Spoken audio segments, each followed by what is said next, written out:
So I just flew in from New York last night. Boy, my arms are killing. Hey, why do chicken coops only have 2 doors? Because if they had 4 doors, they'd be chicken sedans. All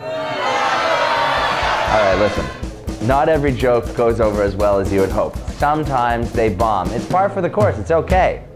The key isn't to always tell good jokes. The key is to be able to recover from the bad ones from time to time. If you tell too many bad jokes, then you probably should get out of the business of telling jokes altogether. So in this video, we're going to look at 3 surefire tips to recover from a bad joke. So tip number 1, do not play the blame game. That is hyper important. You don't want to be lecturing your audience. It was your responsibility to know your audience, to tell jokes that they would find funny, and it was your responsibility to execute on those jokes. Oh, come on, that was funny, are the worst words that could leave your lips. You do not want to put yourself in a position where you're actually chastising and lecturing your audience for just not thinking you were funny, because you know what? You weren't. Tip number 2, do not explain the joke.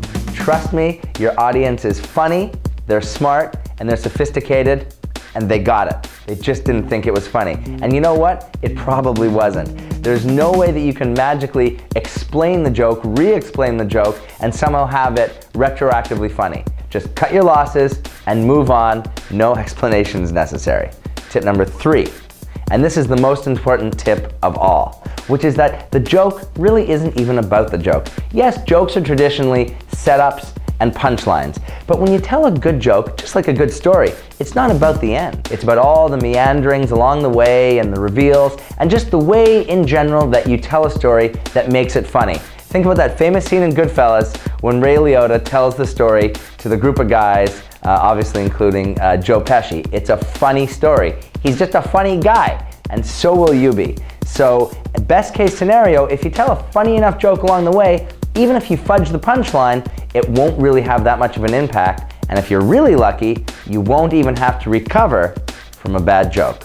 So just tell a fun story and people will really appreciate it. And those are 3 surefire tips to recover from a bad joke.